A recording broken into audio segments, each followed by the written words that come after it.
චාව ඉතින් කොහොමද ඔයාලට අපි ස්ටොක් මාකට් එකේ ඉන්වෙස්ට් කරලා කැපිටල් එක වර්ධනය කරගන්න වගේම ඊට වඩා ඉක්මනින් අපේ කැපිටල් එක වර්ධනය කරගන්න ක්‍රමයක් ගැන තමයි අද මම ඔයාලට වීඩියෝ එකෙන් කරන්නේ. ඒ තමයි ට්‍රේඩින්. වීඩියෝ එකෙන් මම ඔයාලට කියලා දෙනවා ස්පොට් ට්‍රේඩින් සහ ෆියුචර් ට්‍රේඩින් අතර වෙනස. ඒ වගේම මොන වගේ ටූල්ස් යූස් කරලා අපිට ට්‍රේඩින් වලට ටෙක්නිකල් ඇනලයිස් කරන්න පුළුවන්ද? ඒ විතරක් නෙමෙයි ඉතාලියේ මොන වගේ ප්ලැට්ෆෝම් යූස් කරලා අපිට ට්‍රේඩ් කරන්න පුළුවන්ද කියලා.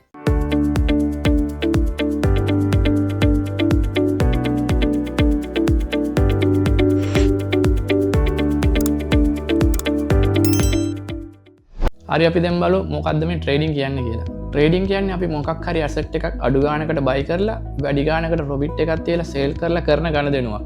අපි ට්‍රේඩින් කරද්දී අපිට ස්ටොක් මාකට් එකත් පාවිච්චි කරන්න පුළුවන්. නමුත් මම පර්සනලි ට්‍රේඩ් කරන්නේ ක්‍රිප්ටෝ මාකට් එකේ. ඒ මොකද කිව්වොත් ස්ටොක් මාකට් එකේ වොලටිලිටි ගොඩක් අඩු නිසා අපිට 120ක් වගේ ප්‍රොෆිට් කරන්න ගොඩක් කාලයක් බලන් ඉන්න වෙනවා. නමුත් ක්‍රිප්ටෝ මාකට් එකේ වොලටිලිටි ගොඩක් වැඩි නිසා 120ක ප්‍රොෆිට් එකක් අපිට විනාඩි ගානකින් වුණත් රියලයිස් කරන්න පුළුවන්. ඒ විතරක් නෙමෙයි ක්‍රිප්ටෝ මාකට් එක පැය 24ම ඕපන් නිසා අපිට කිසිම ලිමිට් එකක් නැතුව ඕන වෙලක ට්‍රේඩ් කරන්න පුළුවන්. මම වේලස්සන කිව්වා වගේ ස්ටොක් මාකට් එකේ ඉන්වෙස්ට් කරලා කැපිටල් එක ග්‍රෝ කරගන්න ප්‍රොසෙස් එක ටිකක් ස්ලෝ. සාමාන්‍යයෙන් ස්ටොක් මාකට් එකේ ඉන්වෙස්ට් කරලා අපිට ඇනුවලි 120ක වගේ රිටර්න් එකක් තමයි ගන්න පුළුවන්. නමුත් ට්‍රේඩින් කරොත් ඔයාලට 120ක ප්‍රොෆිට් එකක් පොඩි විනාඩි ගානකින් උනත් රියලයිස් කරගන්න පුළුවන්. ඔයා හරියට කැපිටල් එක මැනේජ් කරේ නැත්නම් ට්‍රේඩින් ඉන්වෙස්ටිං වලට වඩා ගොඩක් රිස්ක්. මං අවුරුදු 6ක ඉඳන් 97ක වින් රේට් එකක් තියාගෙන ක්‍රිප්ටෝ මාකට් එකේ ට්‍රේඩ් කරනවා. ඒ කියන්නේ ඔයා ට්‍රේඩ් 100ක් දැම්මොත් 97ක් ප්‍රොෆිට් 3ක් විතරයි ලොස් වෙන්නේ. ඒ වගේ වින් රේට් එකක් ගොඩක් කාලයක් මේන්ටේන් කරන්න හොඳ ට්‍රේඩින් සම්බන්ධව නොලෙජ් එකක් තියෙන්න ඕන. මගේ ප්‍රෝ ට්‍රේඩින් ගෲප් එකට ජොයින් වෙලා මං වගේ ප්‍රෝ ට්‍රේඩර් කෙනෙක් වගේ ජොබ් එක කරන අතරතුර ඇක්ටිව් ඉන්කම් එකක් හදාගන්න කැමති නම් මාව කන්ටැක්ට් කරන්න. ට්‍රේඩින් කරද්දි ට්‍රේඩර්ස්ලා ට්‍රේඩ් කරන්න ගන්න කාලය අනුව එක එක විදියට ට්‍රේඩින් කැටගරි කරලා තියෙනවා. ඒකෙන් එක වර්ගයක් තමයි ඩේ ට්‍රේඩින්. මෙතනදි වෙනවා ෆුල් ටයිම් ජොබ් එකක් කරනවා වගේ දවස් ඇතුළත ට්‍රේඩ් කරලා දවස් අවසානයේදී ප්‍රොෆිට් එකකින් හෝ ලොස් එකකින් ට්‍රේඩ් ක්ලෝස් කිරීම. ඊළඟ වර්ගය තමයි ස්කැල්පින්. මෙතනදි වෙනවා ට්‍රේඩ් එකක් තප්පර ගාණක් හෝ විනාඩි ගාණක් ඇතුළත ඕපන් කරලා ට්‍රේඩ් එක ලොස් එකෙන් හෝ ප්‍රොෆිට් එකක් මත ක්ලෝස් කිරීම. ඩේ ට්‍රේඩ් එකට වැඩිය මෙතන ගොඩක් ස්ට්‍රෙස් එකක් තියෙනවා. මොකද ඔයා ට්‍රේඩ් එක ඕපන් කරපු වෙලේ ඉඳන් මේකට ફોකස් එක දෙන්න ඕන නිසා. ඊළඟ ට්‍රේඩින් කැටගරි එක තමයි ස්විං ට්‍රේඩින්. මෙතනදි වෙන්නේ ඔයා ට්‍රේඩ් එකක් ඕපන් කරලා දවස් ගාණක් ඇතුළත හෝ සති ගාණක් ඇතුළත ට්‍රේඩ් එක ප්‍රොෆිට් එකක් මත ක්ලෝස් කිරීම. මම කරන්නේ ස්විං ට්‍රේඩින්. ඒ මොකද කිව්වොත් මම වෙලස්සන කිව්ව කැටගරි දෙකට වැඩිය ගොඩක් ස්ට්‍රෙස් එක අඩුයි. අපිට සතියකට පොඩි වෙලාවක් චාර්ට් එක ඇනලයිස් කරලා වුණා ට්‍රේඩ් එකට එන්ටර් වෙන්න පුළුවන්. ඒ විතරක් නෙමෙයි ස්විං ට්‍රේඩින් වලට ඩේ ට්‍රේඩින් සහ ස්කැල්පින් වලට වගේ ලොකු කාලයක් ඔයාලට PC එකට හෝ ස්මාර්ට්ෆෝන් එකට කාලය යොමු කරන්න ඕනේ වෙන්නේ නැහැ. ෆුල් ටයිම් ජොබ් එකක් කරන කෙනෙක්ට වුණත් ඉතාමත් පහසුවෙන් මේ ට්‍රේඩින් වර්ගය කරන්න පුළුවන්. ට්‍රේඩින් වලදී ට්‍රේඩර්ස්ලා වර්ග දෙකක් ඉන්නවා. ඒ තමයි ටෙක්නිකල් ඇනලයිස් කරන ට්‍රේඩර්ස්ලා සහ ෆන්ඩමෙන්ටල් ඇනලයිස් කරලා කරන ට්‍රේඩර්ස්ලා. සාමාන්‍යයෙන් ටෙක්නිකල් ඇනලයිස් කරන ට්‍රේඩර් කෙනෙක් කරන්නේ chart එක ඇනලයිස් කරලා ට්‍රේඩ් එකට එන්ටර් වෙන එක. නමුත් ෆන්ඩමෙන්ටල් ඇනලයිස් කරන ට්‍රේඩර් කෙනෙක් කරන්නේ එයා ඇනලයිස් කරන කොයින් එකේ ප්‍රොජෙක්ට් එක සහ නිවුස් එක මත ට්‍රේඩ් වලට එන්ටර් වෙන එක. හොඳ සක්සස්ෆුල් ට්‍රේඩර් කෙනෙක් ඔය දෙකම මික්ස් එකේ තමයි යූස් කරන්නේ. මම Bybit සහ Bitget කියන එක්ස්චේන්ජ් දෙක තමයි පාවිච්චි කරන්නේ.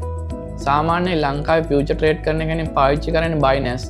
නමුත් ඉතාලිය අපිට ෆියුචර් ට්‍රේඩ් කරනවා නම් කරන්න පුළුවන් Bybit එක හරහා විතරයි. ඒ විතරක් නෙමෙයි අපි Bybit account එකක් ඉතාලියේ රෙජිස්ටර් කරොත් අපිට ක්‍රෙඩිට් කාඩ් එකක් උනත් දෙනවා. ඒකෙන් අපි ට්‍රේඩින් කරලා ගන්න ප්‍රොෆිට් අපිට ඕන වෙලාවක ඕනම බැංකුවකින් එළියට ගන්න පුළුවන්.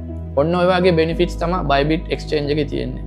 මම ඊට කලින් Bybit එකේ account එකක් කොහමද හදාගන්නේ කියලා වීඩියෝ එකක් කරලා තියෙනවා. ඔයාලා ඒක බලන්න. මම දැන් ඔයාලට පැහැදිලි කරන්න ස්පොට් ට්‍රේඩින් සහ ෆියුචර් ට්‍රේඩින් අතර වෙනස. ස්පොට් ට්‍රේඩින් එකේ වෙන්නේ ඔයා ට්‍රේඩ් කරන්න දාන coin එක buy වුණාට පස්සේ wallet එකේ asset එකක් විදිහට add වෙන එක.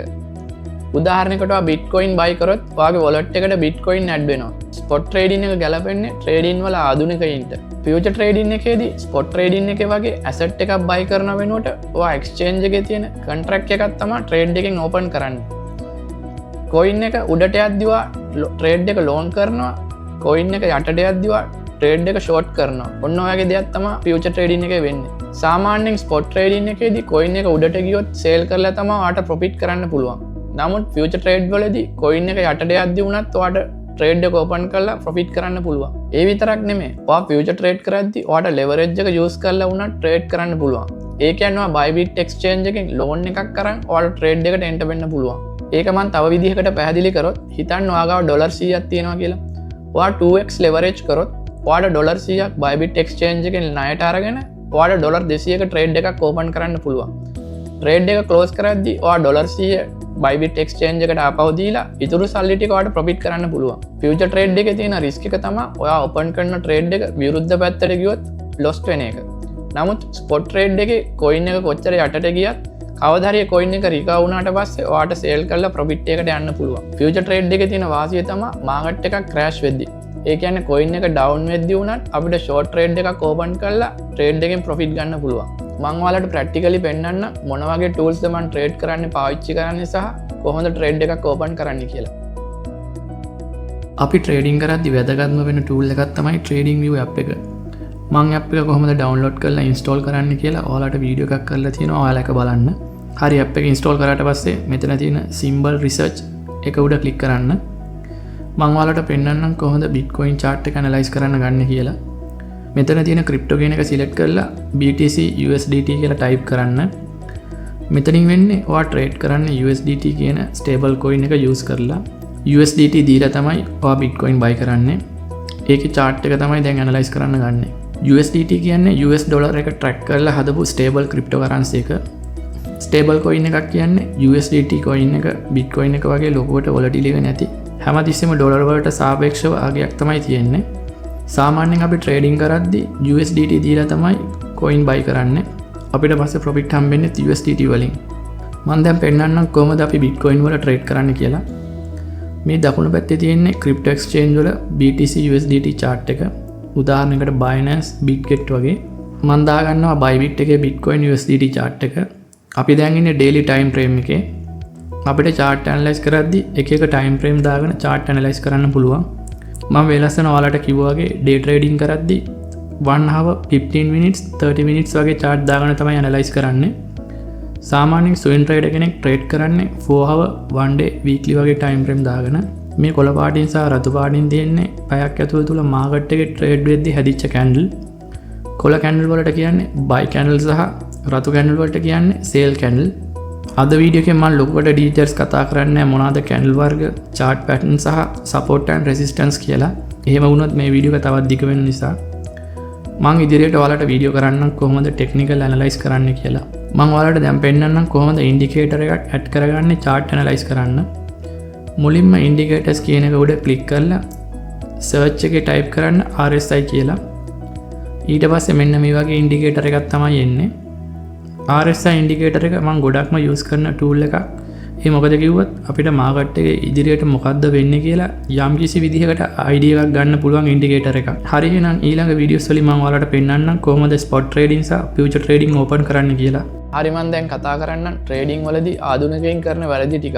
පළවෙනි වැරද්ද තමයි future trade කරද්දී 50x 100x වගේ over leverage කරලා trade එක open කරන එක.